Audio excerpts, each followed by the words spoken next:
জ্যোতি মালোত্রা তিনি হিন্দু বলে তাই?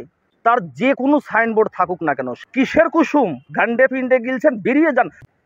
জ্যোতি মালোত্রা যিনি পাকিস্তানের গুপ্তচর, ভারতে থেকে ভারতের খেয়ে ভারতের পরে পাকিস্তানে সব রকম তথ্য পাচার করে টাকার বিনিময়ে।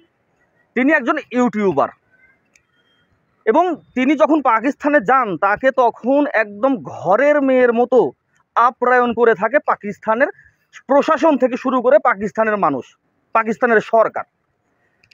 তো আমার প্রশ্ন হচ্ছে, এই জ্যোতি মালোত্রা যিনি ভারতে থেকে ভারতেরই সর্বনাশ করছিলেন দিনের পর দিন, সেনাবাহিনীর খবর বলুন, মিডিয়ার খবর বলুন, ভারতের অভ্যন্তরীণ যে কোনো খবর তিনি টাকার বিনিময়ে পাকিস্তানের কাছে হস্তান্তর করেছে দিনের পর দিন।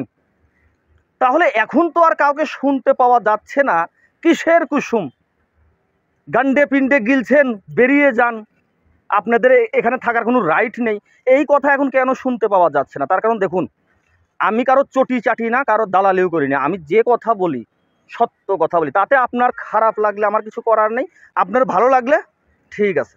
কিন্তু ঘটনা হচ্ছে, দেখুন জ্যোতি মালোত্রা তার বিরুদ্ধে এই ধরনের কথা এখন মিডিয়া থেকে কেন শোনা যাচ্ছে না? তার কারণ তিনি হিন্দু বলে তাই?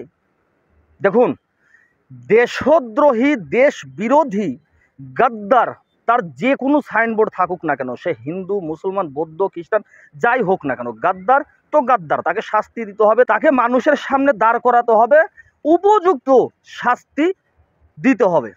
এখন বলতে হবে, প্রতিবাদ করতে হবে, সে হিন্দু বলে তাই? কিসের কুসুম গান্ডে পিণ্ডে গিলছেন, বেরিয়ে যান। জ্যোতি মালোত্রাকেও এই কথা বলতে হবে, তাকে উপযুক্ত শাস্তি দিতে হবে, প্রয়োজন পড়লে সর্বোচ্চ যে শাস্তি সেটা কনফার্ম করতে হবে, যাতে ভবিষ্যতে আর কেউ এই ধরনের অপরাধ করার আগে অন্ততপক্ষে 1000 বার ভাবে। বন্ধুরা, আমি কাউকে খুশি করতে কোনো কথা বলি না, আমার কথা শুনতে আপনার যদি নিম পাতার মতো তেতো লাগে, নিম পাতা খেয়ে নেবেন, জ্বর জারি আর আসবে না।